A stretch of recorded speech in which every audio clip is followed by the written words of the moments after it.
Yo, what it do? SRT gang. Get your boy with the fat swaggy reacts, and we are back with another reaction video. And bruh, do y'all see this right now? Shouts out to Mr. Ballin. You feel me? Like we finna get into one of his older videos. Know what I'm saying? 'Cause we we're pretty much up to date with all his current videos, so we want to go ahead and dive more into his catalog. And today we're gonna be checking out the Russian sleep experiment, aka the worst, horrifying human experiment in history. So like, share, comment, and subscribe. Like if you guys like these type of videos, man. Shouts out to Mr. Ballin, man. Like he got some dope content on here, man. We trying to reach 100K, so it'd be greatly appreciate if you guys hit that subscribe button, man. And most of all, hit that thumbs up button. As you guys are leaving out, cause you guys gonna come back anyway, so you might as well hit that subscribe button and hit the like button. You feel me? I'm pretty sure y'all know the like goal, like 200 to 300, like something simple for y'all, something light for y'all. You feel me? Let's get into it, man. Look, I ain't gonna lie, this thumbnail got me all over the place. It turned out that he had physically torn his vocal cords from screaming incessantly. Oh, man. In the height of World War II, Russian scientists wanted to find a way to keep their soldiers awake longer. And so they devised this experiment, this human experiment, to test the effects of extreme sleep deprivation. And so what they did is they rounded up 5 prisoners of war and offered them their freedom if they went through this experiment, which I can tell you. So pretty much pretty much to be their lab rat. Like, know what I'm saying? Like, test shit on you. If it works, it works. If it don't, you die. That's crazy. Their freedom if they went through this experiment, which I can tell you went sideways. And so the way it worked is they were going to be put inside of this sealed gas chamber that continuously was going to administer this stimulant gas. It was an experimental stimulant gas. This is not something they knew much about, but they were fairly confident that it wouldn't kill them and that it would keep them awake. And so but again, like, how do y'all know this if it's just an experiment? You feel me? Like, you're experimenting on a whole human being right now. Confident that it wouldn't kill them and that it would keep them awake. And so they put them inside the chamber and they started administering the gas. This was not at a time where they had closed circuit cameras. Those weren't around at the time. All they had was, they put microphones in there, and they had these 5-inch thick little porthole windows. They had one porthole window where the researchers could look into the chamber itself. So the experiment begins, and really for the first 3-4 days, everything was pretty normal. At about the day 4 mark, the researchers started to notice a change in what they were discussing, the subjects.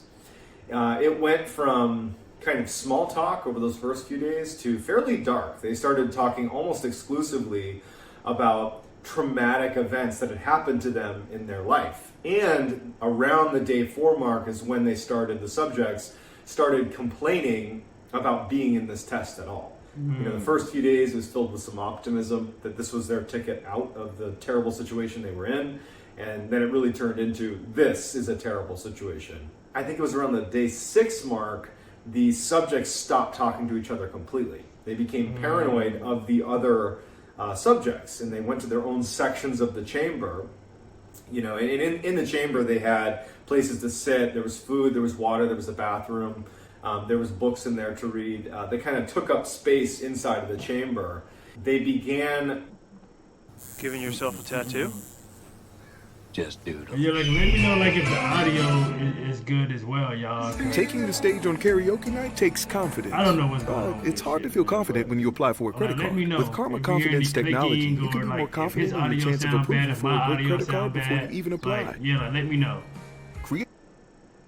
To believe that they could kind of like sell out their comrades in exchange for getting out of this experiment. So they would, one by one come up to the porthole or go over to one of the microphones that was obviously placed inside the chamber and start whispering these kind of imagined defenses of the other subjects to try to get them in trouble in exchange for being released from this experiment, which, you know, that didn't do anything. You know, the researchers, they didn't care what they said. They just listened and watched. After 9 days, the experiment took a significant turn for the worst. Wow. It was the morning of I think it was the 10th day, where the screaming began.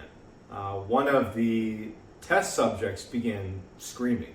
And at this point, everybody is totally like segregated. They're not talking to each other. They're muttering and whispering. And one of them just starts screaming. And so for 3 hours, they watch him scream at the top of his lungs and run back and forth across this little chamber until he stopped screaming, but he's still running. And they could kind of pick up on the microphone that he was still making sound, but it was like these little squeaks. It turned out that he had physically torn his vocal cords from screaming incessantly. Yeah, other subjects didn't. And then like screaming at the top of his lungs, bro, for like 3 hours straight without stopping. Yeah, it's gonna fuck like something up in there, dog. Like, and I'm not being no like voice, you know, expert, but like, and that's just like, it's gonna happen, bro. You know what I mean? Didn't react to the screaming at all. It was like it wasn't happening, but they're in this confined space, right? It's like so loud in there. And all that happened is, as he's screaming, the other subjects began ripping out pages of the book, soaking them, and then pushing them up against the porthole glass, obscuring the view. So by the time the subject who had torn his vocal cords stopped, well, by the time he tore his vocal cords and it went quiet, the researchers couldn't actually see into the chamber anymore. And once the guy had torn his vocal cords, there was no more sound in the room. So their view is obscured, and now it's gone silent.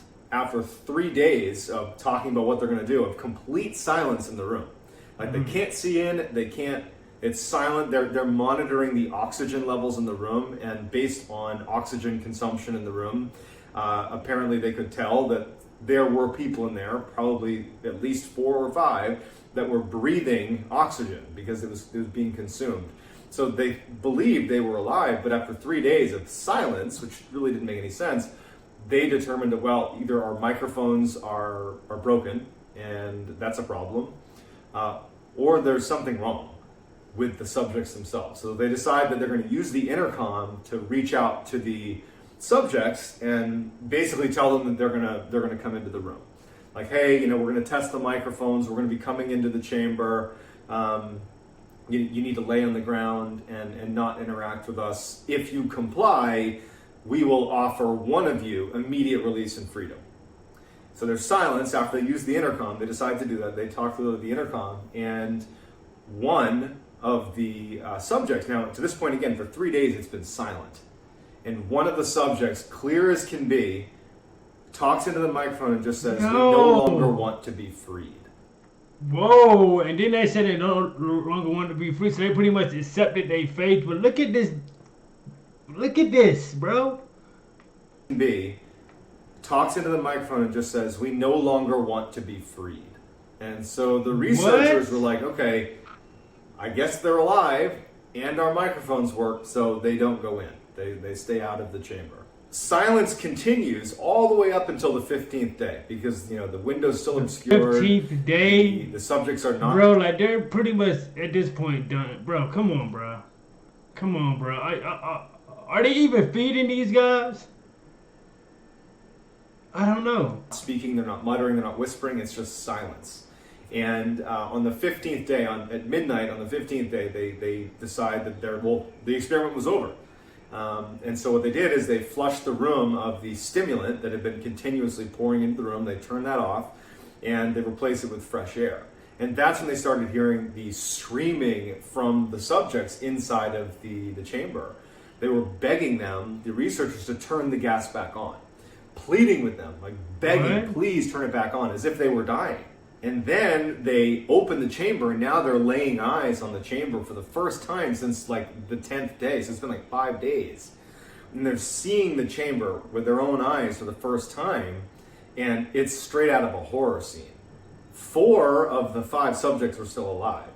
The 5th subject, who had perished at some point, there was chunks of flesh that had been taken off of his chest and his leg and had been jammed into the drain in the center of the room. And they had turned on... What? Oh my goodness. For the line crew and the go-getters, there's Granger. Supplies and solutions for every... On the water in the bathroom and had flooded the room. There was almost 4 inches of water on the ground, like murky, stagnant, like, you know, lots of gross stuff in their water all over the ground. And there's this dead subject. And all 4 of them have also, there's chunks of their own flesh that's been ripped off of their body. And it was later determined that it was self-inflicted, these chunks of meat that had been pulled off of them. And it was not by teeth either, it was by hand. Oh and my God. Also, they were eating it. So they were ripping off pieces of their body and eating it. Yo, hold up, bro. What? Oh my God. I mean, obviously, like, they haven't been feeding these guys for days. They pretty much, again, accepted their fate at this point, bro.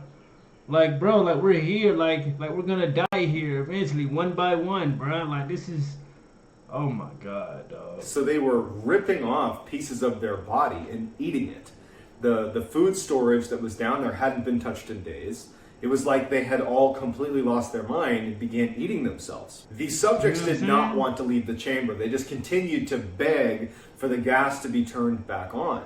And so finally they brought in some soldiers to actually extract the living subjects out of the chamber, but they fought so aggressively to stay there. And in fact, one of the subjects jumped up and bit the neck of one of the soldiers. He actually bled to death. Oh my God. Also, one of the subjects in the struggle, his spleen ruptured and he bled to death. So now you have 2 casualties just getting them out of the room. Bro. They finally get the 3 remaining subjects, living subjects, out of the room, and they heavily restrain them. They bring them to a medical facility because they need to go under surgery because they've had chunks of their own flesh ripped off. They're totally emaciated. God, and the most injured of the 3 is immediately brought into surgery, while the other 2 were just kind of held in a holding room. And they try to give him a sedative in order to prepare him for surgery. This is not the anesthetic. This is just the sedative.